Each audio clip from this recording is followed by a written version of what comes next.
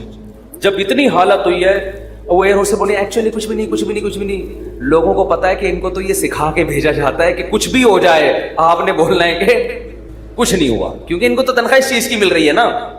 کیونکہ اب اگر کچھ ہو یا نہ ہو, آپ کے چیخنے سے ہونے والا کچھ بھی نہیں ہے. تو یہ جہاز کے عملے کو سکھایا جاتا ہے کہ چاہے تباہ بھی ہو جائے نا, کچھ بھی ہو جائے, آپ نے یہی بولنا ہے کہ ٹینشن لینے کا نہیں ہے. وہ 50-50 کی طرح بالکل, کہ وہ کمنٹری کر رہا ہے سلیم اللہ بہت اچھا کھیل رہا ہے, بہت اچھا کھیل رہا ہے. لوگ کہہ رہے ہیں بھائی یہ کہاں کھیل رہا ہے ہاکی میں, کہہ رہے ہیں بہت, میں تو یہ بولوں گا یہ بہت اچھا کھیل رہا ہے. جو آڈینس بیٹھے ہوئے تھے تماشائی, انہوں نے کہا ہم جا رہے ہیں, اس نے کہا جہنم میں جاؤ تم لوگ, لیکن یہ بہت اچھا کھیل رہا ہے.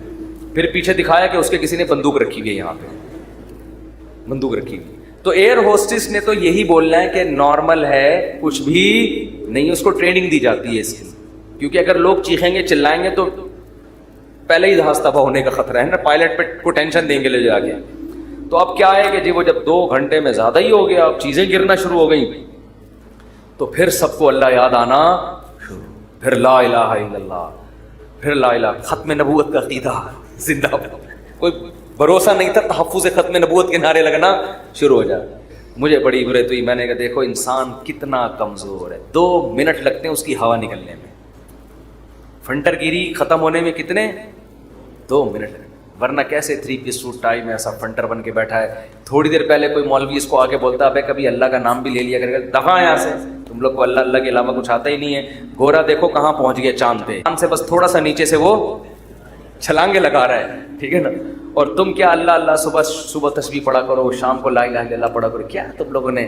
تو بھائی جب ایک چپت پڑتی ہے تو اچھوں کو بھی اللہ یاد آتا ہے. تو بہتر ہے کہ خوشی کی حالت میں اللہ کو یاد رکھو. تو بس تو خوشی میں اللہ کو یاد رکھو گے. حدیث میں آتا ہے کہ غم میں اللہ تمہیں یاد رکھے. کر رہا تھا کہ دین سیکھنا کس سے پڑے گا میرے بھائی, علماء سے سیکھنا پڑے گا. اگر وہ غلط ہیں تو صحیح بھی انہی میں ہی ہوں گے. دائیں بائیں نکلیں گے نا تو کوئی تھوڑا خراب ہوگا, کوئی زیادہ خراب ہوگا. اچھا کچھ لوگ کہتے ہیں وہ فلاں اسکالر اتنی صحیح باتیں بھی تو کرتے ہیں, وہ یہ بھی تو صحیح کہتے ہیں, یہ بھی تو صحیح کہتے ہیں, یہ بھی بات تو صحیح کہتے ہیں.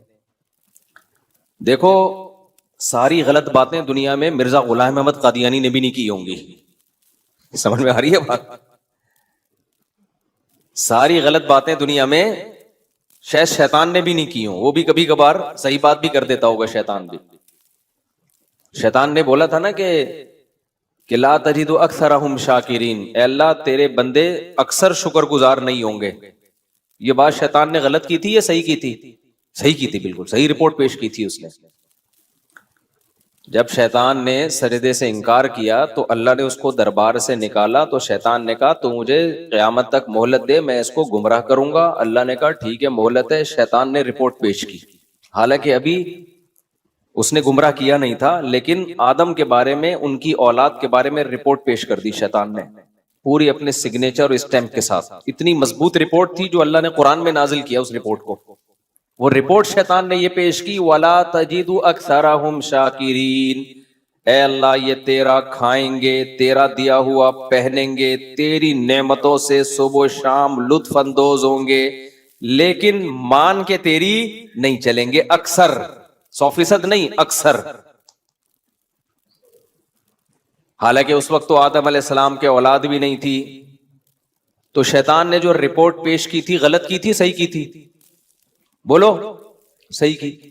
اب کوئی آپ کو منع کر رہا ہے کہ شیطان کی اتباع مت کرو, وہ غلط باتیں کرتا ہے, غلط وعدے دلاتا ہے. آپ کہتے ہو نہیں بھائی وہ جو شیطان نے بات کی تھی دیکھو بالکل کریکٹ نکلی کہ نہیں نکلی, اس کا مطلب شیطان صحیح بات کرتا ہے. تو 100% غلط باتیں تو بھائی شیطان بھی نہیں کرتا. لوگ اس پہ متاثر ہیں, وہ فلاں اسکالر فلاں اسکالر. اس نے یہ بات بھی صحیح کی تھی، دیکھو یہ صحیح نکلی، دیکھو یہ صحیح نکلی. تو 100% غلط باتیں کوئی بھی نہیں کرتا دنیا میں. ایک اصول ہمیشہ یاد رکھو، اسلام میں نیکی ہو یا برائی ہو، صحیح بات ہو یا غلط بات ہو، اس میں کوانٹٹی کی ویلیو نہیں ہے، کوالٹی کی ویلیو ہے. اس کو ذرا دماغ میں بٹھاؤ. کوانٹٹی کی ویلیو نہیں ہے کہ کون زیادہ باتیں غلط کرتا ہے اور زیادہ صحیح کرتا ہے. یوں ہم دیکھیں، مثال کے طور پر ایک آدمی 99 باتیں صحیح کرتا ہے، ایک غلط کرتا ہے، تو کوانٹٹی کے لحاظ سے، مقدار کے لحاظ سے اس کی غلط باتیں کم ہے، صحیح باتیں بولو زیادہ. 99 صحیح، ایک غلط. دوسرا وہ شخص ہے جو 99 غلط باتیں کرتا ہے، ایک صحیح کرتا ہے، تو کوانٹٹی کے لحاظ سے وہ زیادہ غلط کر رہا ہے اور زیادہ صحیح. تو لوگ اس طرح سے ناپتے ہیں بندوں کو کہ یار اس کی زیادہ تر باتیں صحیح ہوتی ہیں، ہاں ایک دو غلط تو ہو ہی جاتی ہیں ہر ایک سے، اور اس کی زیادہ تر باتیں غلط ہوتی ہیں، ایک دو صحیح ہوتی ہیں. اس طرح سے لوگ ناپ رہے ہوتے ہیں. یہ کسی کو پہچاننے کا طریقہ غلط. نہیں آئی میرا خیال ہے بات سمجھ میں؟ ابھی سمجھاتا ہوں مثال سے، انشاءاللہ سمجھ میں آ جائے گی. دیکھو ایک مذہبی اسکالر ہے، 99 باتیں صحیح کر رہا ہے، ماں باپ کی خدمت کیا کرو. یہ غلط بات ہے صحیح بات ہے؟ صحیح بات ہے بھائی. ماں باپ کے سامنے اف نہ کہو، غلط بات ہے صحیح بات ہے؟ آپ نے کہا یار کیا اسکالر، 4 شادیاں کیا، یہاں کر سکتا ہوں، امریکہ میں منہ بند ہو گیا تھا میرے 4 شادیوں، ٹھک کر کے نا جیل. امریکہ میں 4 شادیوں کی ترغیب میں منہ روک کے بیٹھا ہوں 2 ہفتوں سے. دیکھو اپنا ممبر، اپنا پاکستان، سبحان اللہ یار، دے دنادن 4 شادیوں کی بات کرو، کوئی پوچھنے والا نہیں ہے. وہاں تو بھائی کیس بن جاتا ہے 2 شادیوں کی ترغیب تو کسی کو. اس لیے جو آتا تھا حضرت کتنی شادیاں کر سکتے، میں کہتا چھاؤں میں آ جا بھائی، ادھر نہیں، چھاؤں میں. دنیا میں کچھ لوگ بے وقوف ہوتے ہیں، مذہبی لوگوں کو چڑھانے والے. وہ کہتے ہیں ڈنکے کی چوٹ پہ حق بیان کرو جہاں بھی ہو. یہ دنیا میں اس سے بڑا بے وقوف کوئی پیدا ہوا ہی نہیں ہے، جو موقع بے موقع ہر بات پارسل کر دیتا. سمجھتے ہو؟ تبلیغ کا کبھی بھی یہ اصول نہیں ہے کہ ڈنکے کی چوٹ پہ جو چاہے بول دو. تبلیغ میں ہمیشہ حکمت مصلحت دیکھی جاتی ہے کہ یہ بات یہاں بولنے کی، میں بول دیتا، نکال لیتے، تو جو بولنے کی اور چیزیں تھی وہ بول پاتا. جب ایک بات یہاں بیٹھ کے بول سکتا ہوں تو مجھے کیا ضرورت ہے میں وہیں جا کے ممبر پہ بولوں. جا کے ان کو میں بولنا چھاؤں میں آ جاؤ یا الفلاحیہ آ جانا، یہی بولوں گا، اس کے علاوہ کچھ نہیں بولوں گا. اصل میں ہماری جو ینگ جنریشن ہے نا، اس کو غلط گائیڈ کیا جاتا ہے. میں بول دیتا، مجھے ڈیپورٹ کرتے، میرا کوئی نقصان نہیں تھا، مجھے کیا، میں تو یہیں رہ رہا ہوں. مجھے تو جب میں جا رہا تھا نا، کسی نے کہا آپ سلپ تو نہیں ہو جائیں گے، میں نے کہا وہ پکڑ کے بٹھا بھی دیں گے نا تو میں بھاگ کے آؤں گا، کیونکہ ہمیں یہاں، ہمیں بھائی یہی مزہ ہے ہماری زندگی. ہماری مرغیاں یہاں انڈے دے رہی ہیں، وہاں انڈے بولو نہیں دے رہی. ہماری بکری ادھر دودھ دے رہی ہے، وہاں تھوڑی دودھ دے رہی ہے. وہ تو ہمارا تو دل ادھر ہی لگ رہا ہے پاکستان میں. باقی ہم آپ کو منع نہیں کرتے، آپ امریکہ جاؤ، آپ جاپان جاؤ، لیکن ہر ایک کا اپنا اپنا اسٹائل ہے. تو ہمیں تو یہاں زیادہ مزہ آتا ہے.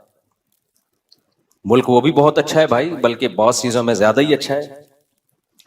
تو لیکن ایک اصول ہمیشہ یاد رکھو، حق بات چھپانا، غلط بیانی کرنا اسلام میں حرام ہے. کسی کے ڈر سے آپ غلط مسئلہ نہیں بتا سکتے. خوب سمجھ لو کہ گورنمنٹ کا خوف تھا یا آپ کو کوئی اور ڈر تھا تو عالم نے مسئلہ ہی غلط بتا دیا، یہ ناجائز ہے. خاموشی اختیار کرنا یہ جائز ہے کسی مصلحت کی خاطر. سمجھتے ہو؟ یہ حدیث سے ثابت ہے. تو بے موقع بات، وقت بے وقت بات کر کے ایسی بات کرنا جس سے کوئی فائدہ نہ ہو، نقصان اس کا زیادہ ہو، تو یہ جائز نہیں ہے. ایسی تبلیغ، خاموشی اختیار کرنا جائز ہے، اور یہ حدیث سے ثابت ہے. نبی صلی اللہ علیہ وسلم نے بیت اللہ کی 4 دیواری بڑا کرنے کا ارادہ کیا کہ اس کو تھوڑا سا کھینچ کے آگے لے جائیں، جو ابراہیم علیہ السلام نے جہاں تک بنائی تھی. لیکن آپ نے کہا کہ لوگ نئے نئے مسلمان ہوئے ہیں، وہ یہ سمجھیں گے کہ میں بیت اللہ کی ہیئت کو تبدیل کر رہا ہوں، جو ابراہیم علیہ السلام کی عمارت تھی اس کو تبدیل کر رہا ہوں. حالانکہ تبدیل نہیں کر رہے تھے آپ، تو اسی پہ قائم کر رہے تھے، لیکن آپ نے خاموشی اختیار کی کہ چھوڑ دو ایسے ہی. لوگ کنفیوز ہوں گے، کیوں؟ کلم الناس علی قدر عقولہم، لوگوں سے ان کی عقل کے حساب سے بات کیا کرو. کچھ باتیں ٹھیک ہوتی ہیں لوگوں کی مینٹل لیول سے اوپر کی. اب نبی صلی اللہ علیہ وسلم حکم دیتے کہ بیت اللہ کو حتیم تک لے آئیں، حتیم تک. تبھی ہم طواف حتیم سے باہر سے کیوں کرتے ہیں؟ پورا بیت اللہ کور ہو جائے. تو آپ اگر حکم دیتے تو جو پرانے صحابہ تھے جن کا ایمان بہت مضبوط تھا وہ تو دل و جان سے مان لیتے. جو نئے نئے لوگ مسلمان ہو رہے تھے، ابھی اسلام پر ان کو 100% اطمینان نہیں تھا، وہ شک میں پڑ جاتے کہ بھائی یہ تو صدیوں سے جو کعبہ چلا آ رہا ہے اسی کو کیا کر رہے ہیں؟ چینج. اور ایک ابراہیم علیہ السلام سے ان کو محبت بھی تھی، تو کون ہر ایک کو جا کے سمجھاتا نہیں بھائی اصل میں وہ تھا یہ نہیں تھا. تو آپ نے فرمایا چھوڑو، ایسے ہی رہنے دو اس میں. کیوں؟ طواف جو ہے وہ تو پھر بھی ہو ہی رہا ہے نا، پورا وہ تو مکمل ہو رہا ہے، کوئی شرعی مسئلہ تھوڑی اس سے فرق پڑ رہا ہے. اس سے آج تبلیغ میں اس بات کا لوگ خیال نہیں کرتے کون سی بات کدھر کہنے کی ہے اور کون سی بات میں کہاں خاموش رہنا. آپ باپ کو تبلیغ کرنا شروع کر دو، ابا یہ کیا کرو، ابا یہ کیا کرو، ابا کو غصہ آ رہا ہے تو کیا کہا جائے گا؟ بھائی آپ چپ ہو جاؤ. باپ کو تبلیغ کرنا اس اسٹائل میں آپ کے ذمے نہیں ہے. اب وہ کہے میں حق تو بیان کروں گا چاہے کچھ بھی ہو، ڈنکے کی چوٹ پہ بیان کروں گا. تو ڈنکے کی چوٹ پہ تیرا سر پہ چوٹ لگے گی، تیرے ابا کا ڈنڈا لگے گا، اس کے بعد تو کچھ بیان کرنے کے قابل نہیں رہے گا. سمجھتے ہو؟ ہاں، اس میں یہ ضرور ہے کہ مصلحت میں اور بزدلی میں تھوڑا سا فرق ہے.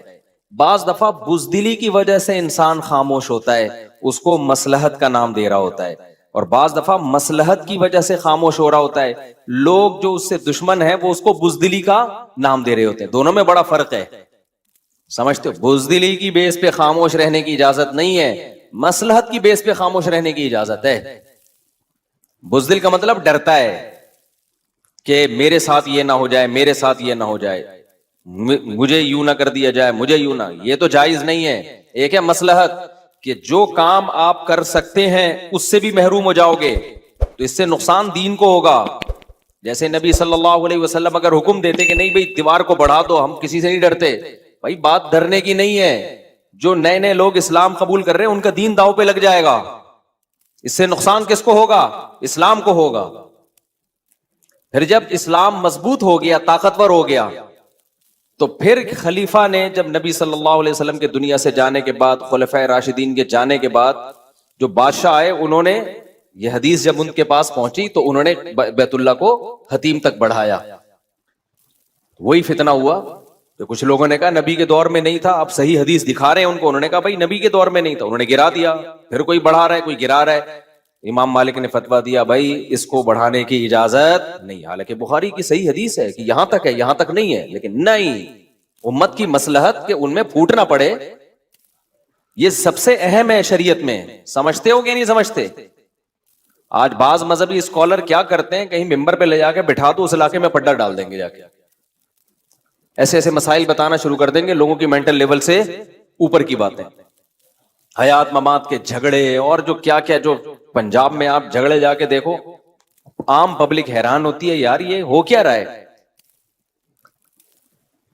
تو خاموشی اختیار کرنا جائز ہے، مصلحتاً، بزدلی کی بیس پہ نہیں. واقعی مصلحت ہو لیکن غلط بیانی شریعت میں جائز بولو نہیں ہے. اور دوسری بات، مصلحت اور بزدلی میں باریک لائن ہے. بعض دفعہ مصلحت ہوتی ہے، لوگ اس کو بزدلی سمجھ رہے ہوتے ہیں کہ یہ مولوی ڈرتا ہے. بھائی ڈرتا نہیں ہے، مصلحتاً خاموش ہے. کیوں؟ بہت ساری مصلحتیں ہو سکتی ہیں. تو لوگ کہتے ہیں ڈر گیا، ڈر نہیں رہا ہوتا وہ. اور بعض دفعہ ڈر رہا ہوتا ہے، اس کو نام کیا دے رہا ہوتا ہے؟ مصلحت کا. یہ بھی ہوتا ہے، اصل میں ڈر رہا ہے تو نام اس کو مصلحت کا دے رہا ہوتا ہے. تو یہ فرق کرنا صاحب حکمت کا کام ہوتا ہے. تبھی اللہ تعالیٰ نے قرآن میں جس نعمت کو سب سے بڑی نعمت قرار دیا ہے نا، وہ ہے حکمت. یؤتی الحکمت من یشاء، جس کو چاہتا ہوں حکمت دیتا ہوں. یہ حکمت یہی تو ہے کہ آپ کو پتہ چل جائے تکبر اور استغنا میں فرق، آپ کو تواضع میں اور احساس کمتری میں فرق پتہ چل جائے.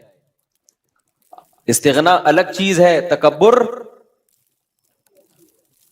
تکبر میں انسان اکڑتا ہے, استغنا میں بھی اکڑتا ہے, لیکن استغنا کی اکڑ اللہ کو پسند ہے, تکبر کی اکڑ اللہ کو پسند بولو نہیں ہے. دونوں میں فرق ہے. ایک ہے تواضع, ایک ہے احساس کمتری. تواضع اللہ کو پسند ہے, بعض دفعہ تواضع نہیں ہوتی, احساس کمتری کی وجہ سے مرا جا رہا ہوتا ہے, زمین میں گڑا جا رہا ہوتا ہے. وہ سمجھتا ہے میں بہت متواضع ہوں. متواضع تھوڑی ہے تو, تجھے تو تیرے اللہ جو اللہ نے صلاحیتیں دی, کم بخت تجھے انہی کا ہی پتہ نہیں ہے, تو تو کچھ دنیا میں کر ہی نہیں سکتا.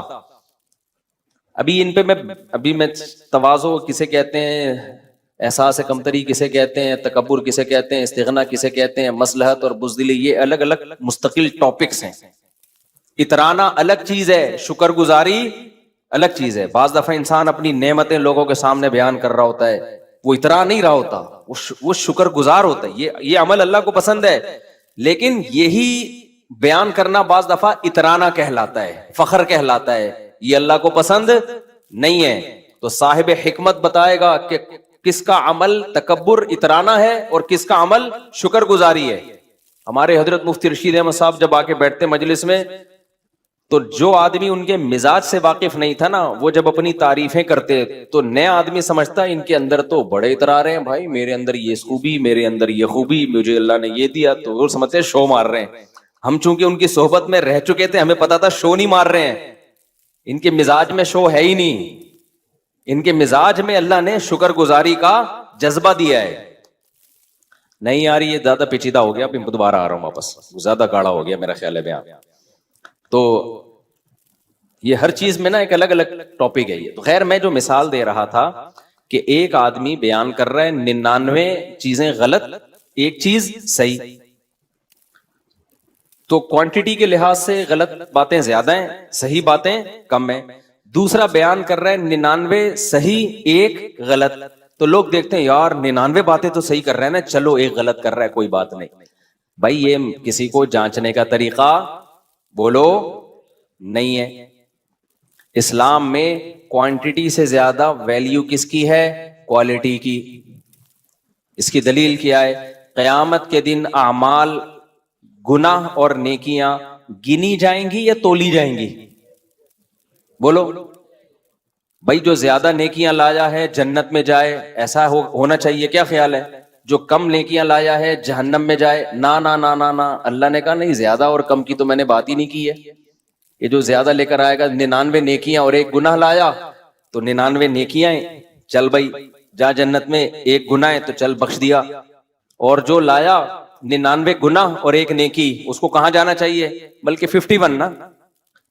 بھائی اللہ میاں یوں فرما دیتے کہ جو زیادہ نیکیاں لائے گا وہ جنت میں, جو زیادہ برائیاں لائے گا وہ کہاں؟ جہنم میں. یہ معیار ہونا چاہیے تھا نا.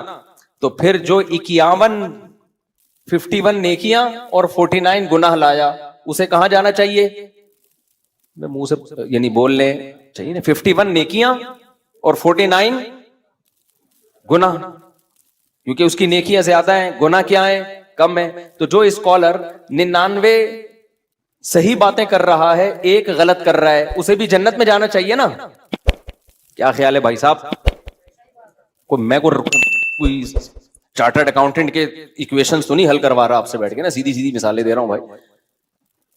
تو جو 99 نیکیاں لایا ہو ایک گناہ, اسے کہاں جانا چاہیے؟ جنت میں, کیونکہ نیکیاں زیادہ ہیں, گناہ کیا ہیں؟ کم ہیں.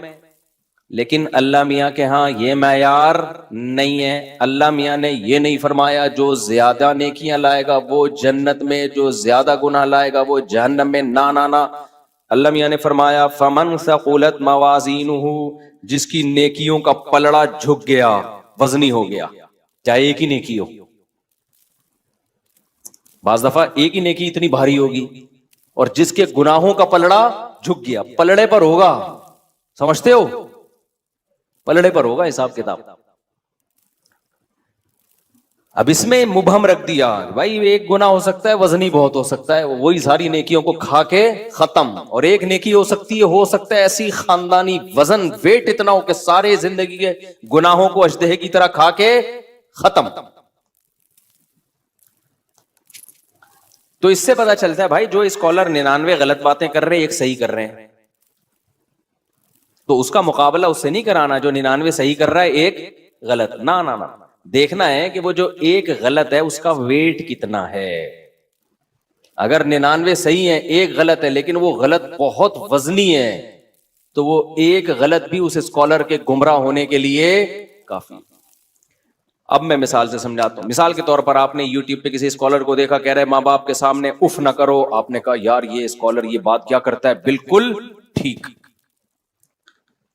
زبردست بات کی ہے. بیوی سے محبت کرو, غلط ہے صحیح ہے یار یہ ہمیشہ میاں بیوی کے حقوق پر اچھی بات کرتا ہے. عورت کو کہتا ہے کہ شوہر کی اطاعت کرو, شوہر کو کہتا ہے بیوی سے محبت کرو, زبردست خاندانی ہو گیا. حج کیا کرو, عمرہ کیا کرو, نماز پڑھا کرو, زکات, یار ساری باتیں تو صحیح ہیں, مولوی پتہ نہیں اس کے پیچھے کیوں پڑ گئے ہیں. ایک بات وہ صرف غلط کرتا ہے, وہ یہ کہ اللہ کے سوا کسی اور کو بھی پکارا کرو. بھائی یا اللہ مدد کے ساتھ یا رسول اللہ مدد بھی چلتا ہے. بھائی اگر تم نے اللہ میاں کے یعنی بیت اللہ کو سجدہ کر لیا ٹھیک ہے, کبھی قبر کو بھی کر لیا تو اتنا برا نہیں ہے جتنا یہ وہابڑوں نے پھیلایا ہوا ہے. اتنا بھی برا نہیں ہے. یہ وہابیوں کی سپرلیٹو ڈگری ہے وہابڑے, کیونکہ میں تو کمنٹس میں دیکھ رہا ہوتا ہوں نا. ہمیں جہاں بہت سے لوگ اپریشیٹ کر رہے ہوتے ہیں, بہت سے پتہ نہیں کیا کیا بھی کر رہے ہوتے ہیں, تو یہ وہابڑوں کو کیا پتا. تو اگر کسی نے کر لیا تو کیا ہو گیا اس سے. تو بھائی یہ بات تو ایک غلط کی ہے لیکن یہ اتنی غلط ہے, اتنی وزنی ہے کہ یہ کسی کے گمراہ ہونے کے لیے بولو کافی ہے. یہ اتنا کافی ہے کہ اس کو سننا چھوڑ دو ورنہ بیڑا غرق ہو جائے گا تمہارا. کیونکہ یہ مسئلہ تو اللہ نے قرآن و سنت میں اتنی وضاحت سے بیان کر دیا ہے کہ اگر کوئی یہ بات کرتا ہے اس کا مطلب الحمد سے لے کے والناس تک قرآن کا ایک حرف بھی اس کی سمجھ میں نہیں آیا تو تمہیں نکاح طلاق کے مسائل کہاں سے بتائے گا. وہ ہو سکتا ہے چوری کر کے دوسروں کی کتابیں دیکھ کے بتا رہا ہو جس کی اتنی تحقیق نہیں ہے کہ ایاک نعبد و ایاک نستعین, اے اللہ ہم تیری ہی عبادت کرتے ہیں تجھی سے مدد طلب. اس کو اس کا مطلب نہیں آتا تو کیا کرنا کیا ہے پھر اس کا. ہم نے نہیں آئی بات تو پھر تو یہ باتیں تو بھی سبھی کر لیتے ہیں. یہ کون سا تیر مار لیا اس نے. اتنے بڑے مسئلے میں جس نے تحقیق میں غلطی کر لی تو نکاح طلاق کے مسائل میں کہاں سے صحیح بات کرے گا. اگر وہ کر رہا ہے تو علماء کی کتابوں سے چوری کر کے کر رہا ہے, اپنی تحقیق نہیں ہے. محقق ہوتا تو توحید کے مسئلے میں اتنی بڑی ڈنڈی نہ مارتا. نہیں آ رہی میرا خیال ہے بات سمجھ میں. ہم غامدی صاحب کے کیوں خلاف ہیں؟ غامدی صاحب بھی بہت ساری باتیں ٹھیک بھی کرتے ہیں لیکن جو غلط کرتے ہیں نا وہ اتنی غلط ہوتی ہیں کہ ہماری درجہ اولا کے بچے کو پتا ہے کہ غلط ترجمہ ہو رہی ہے. سمجھ رہے ہو کہ نہیں سمجھ رہے؟ یہ محترم ڈنڈی مار رہے ہیں ترجمے میں. حضرت عیسیٰ کی حیات کا انکار کہ حضرت عیسیٰ آسمانوں پہ زندہ ہیں, یہ غلطی ایک ہے, اس کا وزن بہت زیادہ ہے. کیونکہ آپ سارے صحابہ کو, تابعین, تبع تابعین, چاروں ائمہ, محدثین, فقہا سب کو سمجھ رہے, ان کو قرآن و سنت کا پتہ تھا ہی نہیں. اب ہمیں پتہ چلا ہے قرآن و سنت کیا ہے. یہ غلطی ایک ہے لیکن یہ آپ کی علمی حیثیت کو 2% کی اس نے نہیں چھوڑا. آپ کو یہ بتا دیا کہ آپ کی تحقیق 2% کی بھی نہیں ہے, کچھ بھی نہیں آتا آپ کو. باقی جو صحیح باتیں آپ کر رہے ہیں وہ تو سارے کر رہے ہیں, تو آپ بھی کر لو ٹھیک ہے. کیا کون سا آپ نے کوئی تیر مار لیا اس میں؟ نہیں آ رہی میرا خیال ہے بات. عیسیٰ علیہ الصلوۃ والسلام کے بارے میں اجماع امت کیا ہے؟ حضرت عیسیٰ آسمانوں پہ زندہ ہیں. اب ہم جب اس میں سختی کرتے ہیں نا کہ یہ مسئلہ اجماعی ہے, غامدی صاحب نے جو اس کی مخالفت کی ہے غلط ہے, تو لوگ کہتے ہیں دیکھو غامدی صاحب کتنی محبت سے سمجھاتے ہیں اور یہ مولوی کیسے جذباتی ہوتے ہیں. کیونکہ ہمیں اس مسئلے کے ویٹ کا اندازہ ہے اس لیے جذباتی ہوتے ہیں. وزن کا اندازہ ہے. جس نے تھوڑا سا بھی قرآن پڑھا ہو, حدیث پڑھی ہو, اس کو اس مسئلے کے ویٹ کا بولو اندازہ ہے کہ یہ کتنا وزنی ہے. اتنا ہلکا نہیں ہے جیسے آپ نے اڑا دیا اس کو تو ایکچولی کر کے. نہیں آئی میرا خیال ہے بات. یہ تو اجماعی عقیدہ ہے بھائی, اور قرآن کہہ رہے جو اجماع امت کے خلاف چلے گا نولیہ ما تولا, جہاں جا رہے ہیں ہم جانے دیں گے اس کو. یہ بڑی سخت دھمکی ہے. پھر اس کی کوئی لگام نہیں ہوگی, بے لگام اونٹ کی طرح چلتا رہے گا. پھر وہ اتنا غلط ترجمہ, اتنا توڑا موڑا ہے آیت کو. اب جن کو نہیں آتا ترجمہ وہ تو کہیں گے کہ یار تحقیق ہے, جنہوں نے پڑھا ہوا وہ کہیں گے بھائی آپ چھوٹی غلطی کر لیتے یار, رفع الیدین کے مسئلے میں کر لیتے, زور سے آمین, آہستہ آمین, یہ جھگڑے چل رہے ہیں ہمیشہ سے, کر لیتے. اتنے بڑے مسئلے میں آپ نے اتنا بڑا بلنڈر مارا, جیسے انجینئر علی مرزا نے آیت کا ترجمہ غلط کیا نا, خلا والی آیت کا.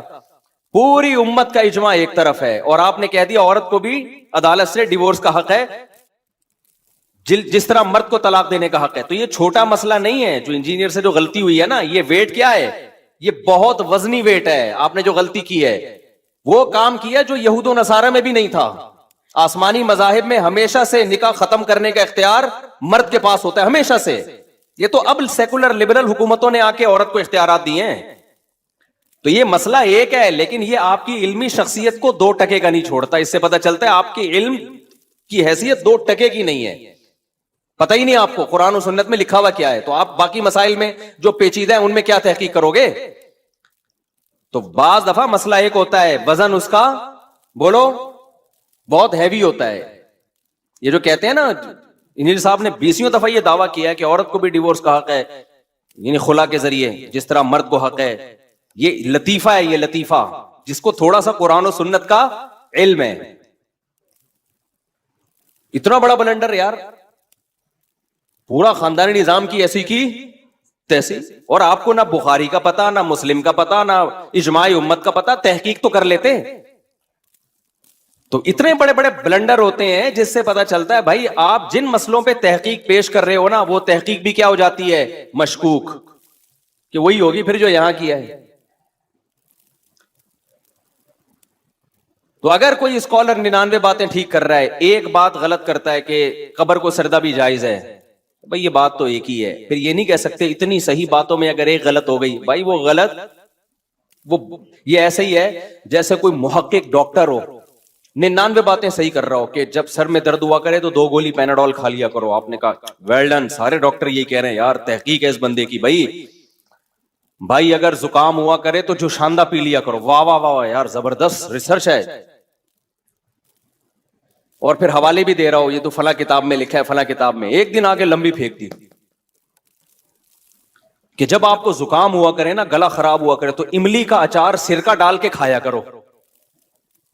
آئی بات سمجھ؟ وزن کم کرنا ہو تو کولڈ ڈرنک پیا کرو. وزن کم کرنا ہو, شوگر فری نہیں, یہ والی جو عام کولڈ ڈرنک ہے, یہ دنادن آلو کے چپس کھایا کرو اور کولڈ ڈرنک پیا کرو. اور جتنا زیادہ وزنی ہوگے اتنے پاورفل ہوگے. غلطی تو ایک ہے میرے بھائی, لیکن ڈاکٹروں کی نظر میں اس ڈاکٹر کی 2% کی ویلیو رہے گی نہیں اس غلطی کے بعد. کہیں گے پھینکو ایک نمبر کا. بھائی اس کو تو کچھ بھی نہیں پتا یار. عوام تو کہہ رہی ہوگی تحقیق لایا ہے. بھائی کیا لایا ہے؟ اب تک ڈاکٹر منجن بیچ رہے تھے, کولڈ ڈرنک والوں سے دشمنی تھی, اصل میں اپنا منجن بیچنا تھا. ویٹ کم کرنا ہے اور کیٹو ڈائٹ اور فلانی ڈائٹ اور یہ ڈائٹ اور لو کارب. اصل میں ڈاکٹروں کا منجن اس نے دکان بند کر دی نا. ہم خام خامے کھانے سے اتنی لذتوں سے ہمیں پراٹھے کھا رہے تھے مفتی صاحب کے بیان سن کے, وہ ساری چیزوں سے ڈاکٹروں نے محروم کر دیا. یہ بندہ ہے حق پرست. تو عوام تو کہے گی, لیکن ڈاکٹروں کی نظر میں اس ڈاکٹر کی ویلیو 2% کی بھی نہیں رہے گی. جو 99 صحیح باتیں ہیں نا, ڈاکٹر کہیں گے یہ بھی لگتا ہے اس کی نہیں ہے, یہ ہماری کتابیں چوری کر کر کے مارکیٹ میں لایا ہے, یہ اپنی نہیں ہے کوئی تحقیق. کیونکہ تحقیق ہوتی تو اتنی بڑا بلنڈر تو نہ مارتا یار. لوگوں کو موٹا کر رہا ہے کہ لمبائی چوڑائی برابر ہو جائے, آپ گردن کا پتہ ہی نہیں چلے گئی کہاں. جب زیادہ بڑھتا ہے نا ویٹ تو پتہ ہی نہیں چل رہا ہوتا گردن ہے بھی کہ یا کیا رکھا ہوا ہے. یہ بہت زیادہ جب بڑھ جاتا ہے, اور وہ کہہ رہے کہ اور کھاؤ, اور ان ڈاکٹروں کی باتوں میں مت آؤ. بھائی غلطی تو ایک ہے, لیکن یہ ایک غلطی آپ کی ساری تحقیق پر اعتماد, یہ وہ غلطی نہیں جو ابو حنیفہ یا امام شافعی سے ہوا کرتی ہے, جو اجتہادی غلطی. یہ تو بھائی اس کا مطلب آپ کو پتہ ہی نہیں ہے. تو کچھ مسائل اجماعی ہیں, قرآن و سنت نے 2 اور 2 4 کی طرح بیان کر دیا ہے. توحید کا مسئلہ قرآن میں مبہم نہیں ہے, 2 اور 2 بولو 4 کی طرح ہے. عالم الغیب صرف اللہ کی ذات ہے, اللہ کے علاوہ نہ عطائی علم کسی کے پاس کلی, نہ ذاتی علم.